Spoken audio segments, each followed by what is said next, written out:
Hey, what's up, YouTube? It's Carlos bringing you guys another salty video. Today, I am doing the update of the three of my tanks. So it's been a couple of days since I moved, and like I told you guys previously on the last video, I messed up the rockscape on the both of the tanks. I was gonna say the three of the tanks, but the innovative marine technically is not even a display tank, and it doesn't really have any rock. So I messed with the rockscape of both of the Redsea tanks.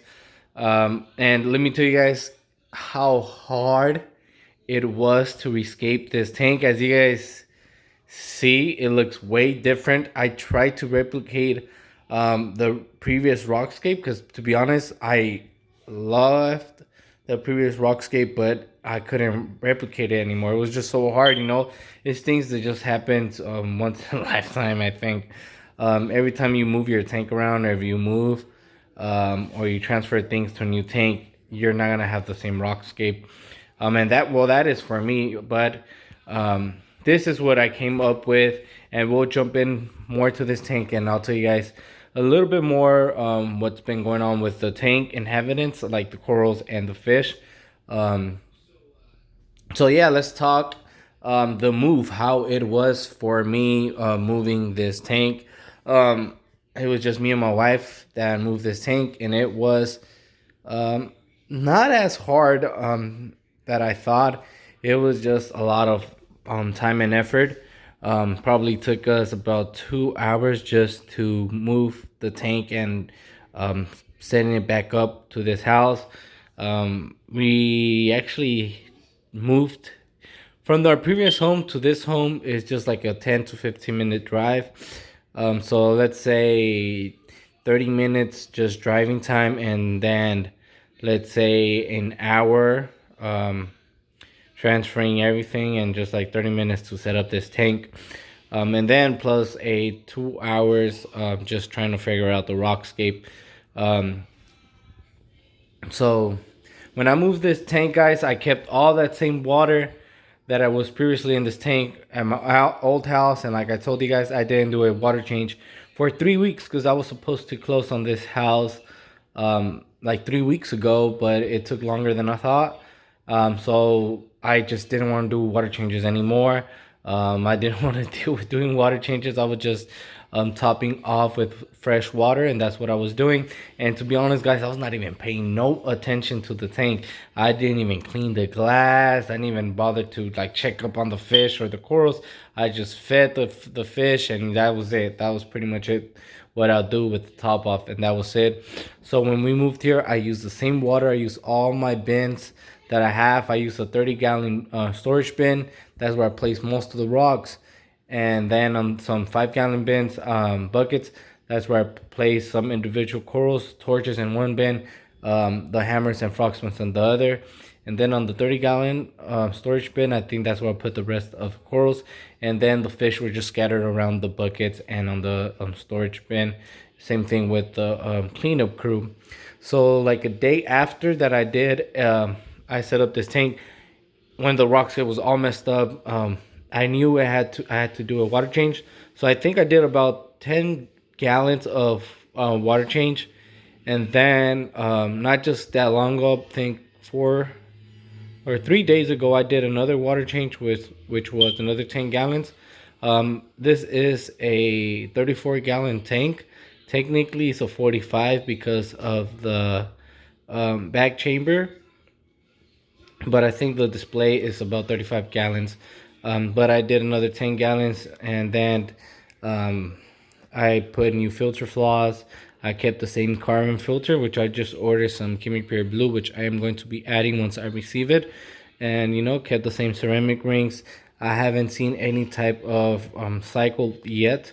It's been about 1 week that I transferred everything to this house, and I haven't seen no diatoms, any cyanobacteria, fingers crossed. Everything has been pretty good. So I probably have this rockscape for a couple days now, and I like it and I don't. There's nothing wrong with it, it's just that I like the previous rockscape that I had on this tank. But one thing that I could tell you guys is that now, if you guys noticed from my last videos, There isn't a lot of corals on the sand bed like it was previously because I didn't have no surface area where to place some of the euphilia on the previous scape. It was a beautiful rock scape, but um, regardless, it wasn't gonna work out with the corals that I had, with the frag plugs that I had. It wasn't gonna work out with the other rockscape, and this one actually allows me to place the euphilia and some of the corals on the rocks, which that's pretty cool because as time passes by, the corals are going to cover the rock, and that is something that I'm looking towards. So yeah, let's jump in directly to this tank and see what's going on. All right, so quickly before we jump into the livestock, I just want to talk about the accident that I have with my Neuro 5 pump. I don't know how long it has been that it stopped working. I never noticed it because, like I said, for 3 weeks I wasn't paying attention to the tank, not even the equipment. So, uh, so it just when I set up this tank again, for some reason it wasn't working, and I cleaned it out, and I was like, shoot, what am I going to do? Because I was still making water at that point, because I think I when I drove here, some water fell from the bucket, and and I needed at least 5 gallons more of water so that I could turn the return pump, and there wasn't like no water flow, and I was like really tripping out like what I'm going to do because that wave maker wasn't working. I don't know if you guys recall in the previous videos I was telling you that wave pump just stopped working out of nowhere. But I was like, you know what, let me try and see if that wave pump works. And for my luck, that wave pump started working again, and I was so happy because out of nowhere it stopped working. And now that I turned it on, it started to work again, and I'm like so grateful for having this small J-Bolt pump. This is my original J-Bolt pump. And for the Neuro 5, just like that one, I think I'm gonna just leave it off for a while. Probably clean it before I try to turn it on again, and we'll see how that goes. But yeah, that was something I just wanted to bring to you guys' attention. Um, so yeah, so let's jump to the rockscape real quick. All right, so let's start. I don't know where to start to be honest, guys. Um, let's just say how I came up with this rockscape. I tried to mimic the previous rockscape, but I just couldn't figure out where the rocks went, which rocks went where, this and that, and yeah, it wasn't working out for me. I got frustrated. Told you it took me 2 hours just to come up with this rockscape, but to my knowledge, this one goes there, and that one went there. Different position, I think, or I think that's a new rock. All I know is that rock went there, because that's obvious. That was just obvious because that's where the slanted were. And then the other ones, to be honest, I don't even remember how I um, did the other rock tape. But remember, I had a long plate rock. Well, it's not here no more because I didn't know what to do with it. It's just a huge piece of rock, and yeah, I mean, I like the rock tape, but I don't know what you guys think. I like the other one more, but let's see how I fall in love with this one. One thing I like about this rockscape, I was telling my wife, I have this rock here, which is actually more higher than the other rocks. That actually allows me to place any high demanding corals like SPS. So I could just glue some SPS sticks right there, and make sure current just goes through that rock, and we'll try out SPS sticks right there. Right here on top we have some corals. I have another rock right here which I was thinking of doing chalices. As you guys can see, I already have some chalices there. I have the Miami, pink eye Miami chalice. I have a digitata, and I don't know the other name of the other blue chalice. And then we have that beautiful chalice my brother Roberto gave me. Shout out to my brother Roberto. That's a beautiful, stunning coral. He gave me one. Then I tried to frag it to give a piece to my wife. That piece didn't make it, but this one did in my tank, and it's looking gorgeous. One of my favorite corals, to be honest. And thank you again, brother Roberto, for that beautiful piece. So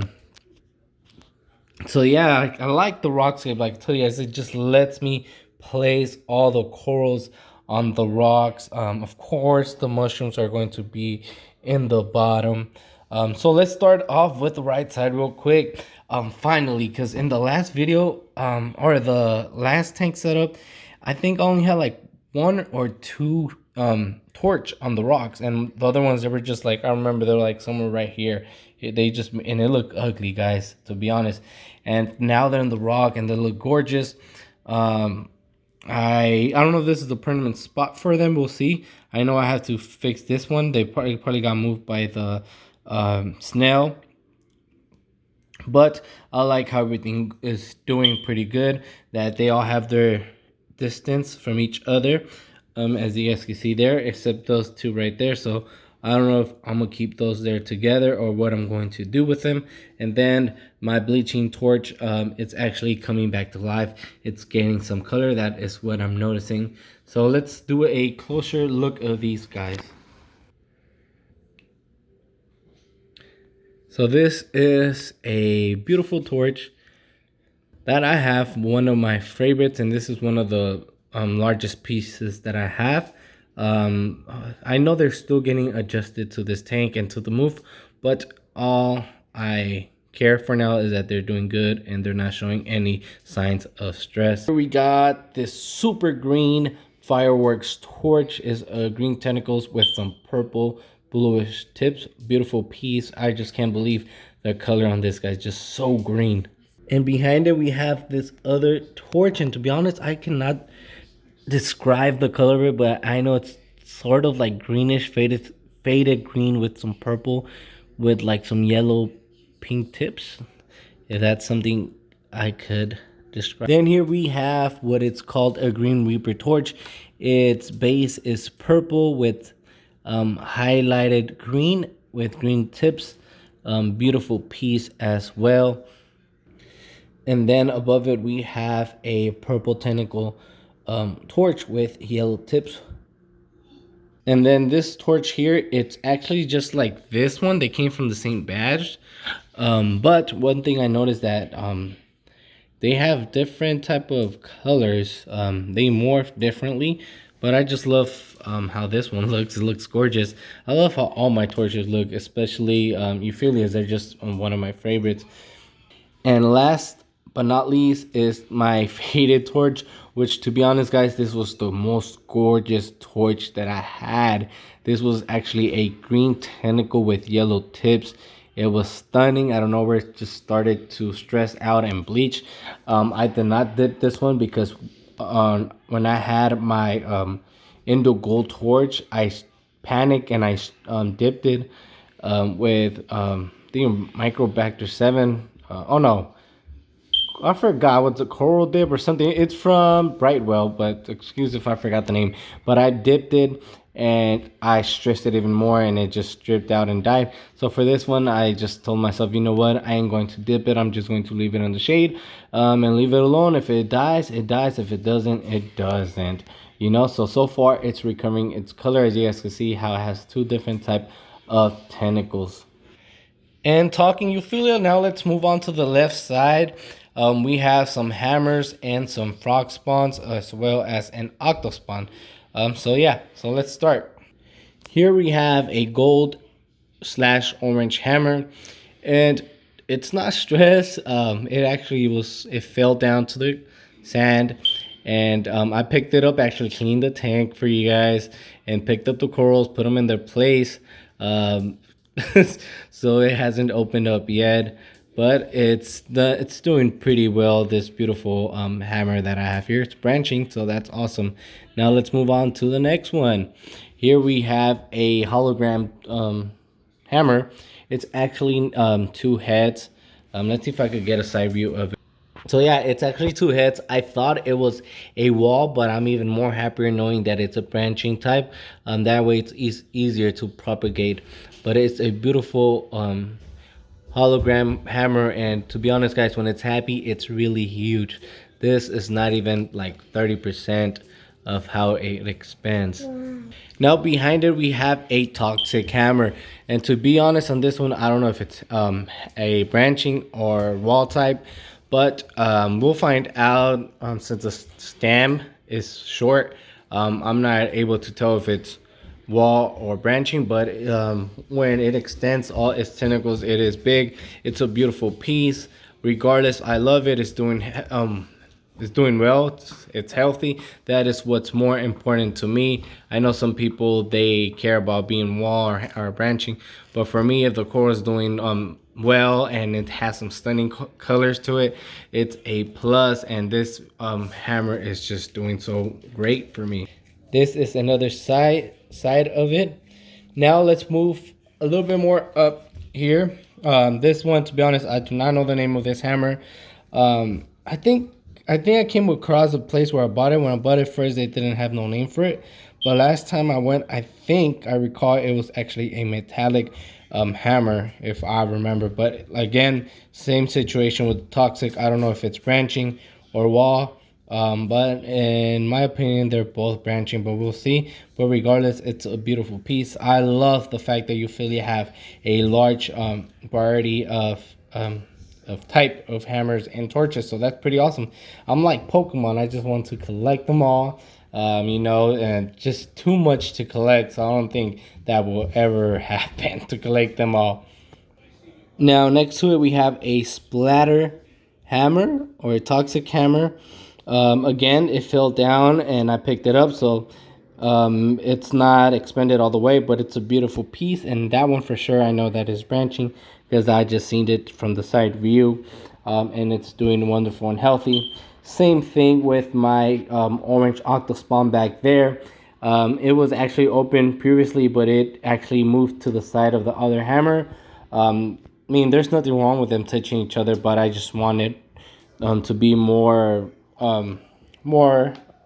apart from the other one. That way, it could flourish, and people could actually see it how it's supposed to be. Like I said, it is closed, but on my next update, hopefully everything's open up and you guys can see all the corals. All right, so now let's go to the upper part of the rockscape. This is where I have the SPS, the chalices, and the digitatas. One thing that is not that, it is my large stony polyp. Um, what are these called? Trumpet corals. Beautiful trumpet coral. At first, to be honest, guys, I didn't like this piece. I got it like for $5 from a local reefer that was actually moving. And for $5, I was like, I'll keep it. But to be honest, I like how it looks, especially the one my wife has in her tank. It's more like a beautiful piece. It's larger, more fat, and just looks so stunning. It's my beautiful dragon soul Favia. Thanks to Calypso for letting me know the name of this beautiful coral. I knew it was a Favia, but I just didn't know the name for it. And thanks Calypso again for just confirming the name for it. A dragon soul Favia. It's a stunning piece.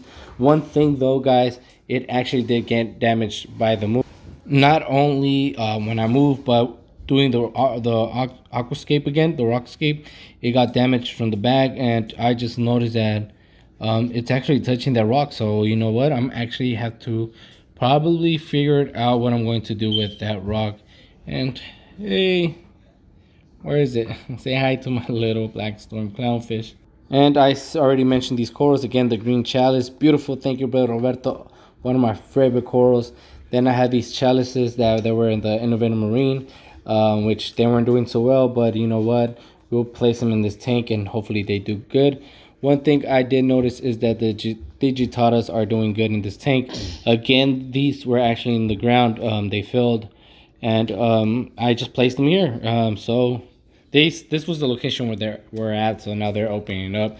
Same thing with the green star polyp. It fell down. I placed it back in the rock where it was, and it's starting to open up. And here we have a colony of rostas. Like I told you guys, I do not want to keep corals in the soas in this tank anymore. But just being these in this rock, I was like, you know what? I'll just let them be there. As long as I don't mess with them, they should be fine. And I just love the rock, and I thought I was going to use this rock for the rockscape that I had previously. But you know what? That was so hard to replicate. But soas are beautiful, but they are scary because they're the most toxic coral or most toxic thing out there. So just be careful when you handle these guys. And here we have more Favias. We have the spicy lemon Favia. That one, it's been with us for a long time. My wife traded it for her painting. We got like $300 worth of corals. And we got this spicy lemon fibia. It started to die once because I placed it in the 6-gallon innovative marine tank, which had a low quality light, so it lost its color. Then I placed it on my 30 long innovative marine. It did well, so I decided to place it here, and it's been doing well. Just the fact that it got burnt on the side because that hammer had fallen and it stung it, and yeah, poor fibia. Then we have a war fibia again that it was dying, but we were able to recover it, and it's doing wonderful. And just leave the corals alone. One thing I've noticed: if I don't mess with my corals, everything's going to work out fine. Um, Everything's going to work out fine. And what a beautiful, beautiful side of the tank. It looks so beautiful. All right, so let's jump into the mushrooms. It's becoming a long video. So here we have the wild caught dead pools. At first it was just one, and I don't know where, when you leave your corals alone, they just decide to multiply, split, and I have 1, 2, 3, and 4. One thing I just dislike, to be honest, guys, I prefer the mushroom not to split but to grow big. But there's some that I've read, they just don't get big. They just replicate and replicate. But whatever.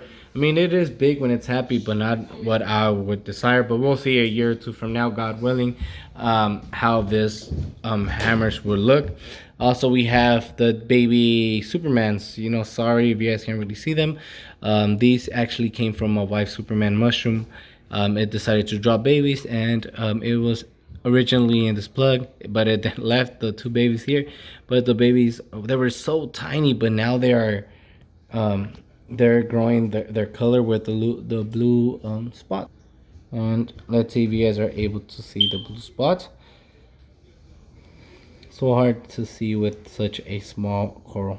And next to the Superman mushroom, we have the kryptonite, well caught kryptonite. Beautiful, stunning specimen of coral that I have. I love mushrooms, guys. Besides Euphilia, mushrooms are some other corals that I love. There's just so many again, and we'll see where my collection takes me with all these mushrooms. That's I noticed this one has just kept growing, hasn't split or dropped babies, but that's fine with me. All I care is for it to get big and beautiful, for it to be in my display tank. And then next to it, we have a Rhodactis mushroom. I don't know the name of it. I just bought it as a Rhodactis mushroom, but it's a beautiful specimen of mushroom. Next to it, we have a golden gonzo. What a beautiful coral. I think these are related to bounce mushrooms as well. There are some type of bounce, but it is the golden gonzo mushroom. And again, sorry if the camera's not able to pick it up. It's also the location where it's at. It's actually like right on top. So all I could do is just get the side view of this beautiful guy, and hopefully in the next video he could grow a couple centimeters or inches. We'll see where this goes. All right, now let's move to the right side, right side of the tank. Here we have some Recordia, orange Recordia mushroom. So it's about 2 Recordias here with some green mouth. As you can see, Recordia are beautiful mushrooms. So yeah, now let's move to the hairy mushroom. These guys grow like crazy, but they are beautiful. But one thing I noticed, when you take these out the tank, they smell really funky. Ew. And last coral, guys, is the super freak mushroom back there. I didn't even know it was back there. Beautiful coral. It's orange, and then it has like a green base. Stunning piece. It does have some sand in there, so sorry you guys are not able to see it completely. But yeah, this is the last, and like I told you guys, mushrooms and Euphilia are my favorite. And let's go with the livestock cleanup crew, guys. To be honest, I have not that much cleanup crew. Good thing I have this blue lake hermit crab, or blue knuckle hermit crab. I do not know the proper name for it. What other little guy we could find? We have the Mexican turtle snail.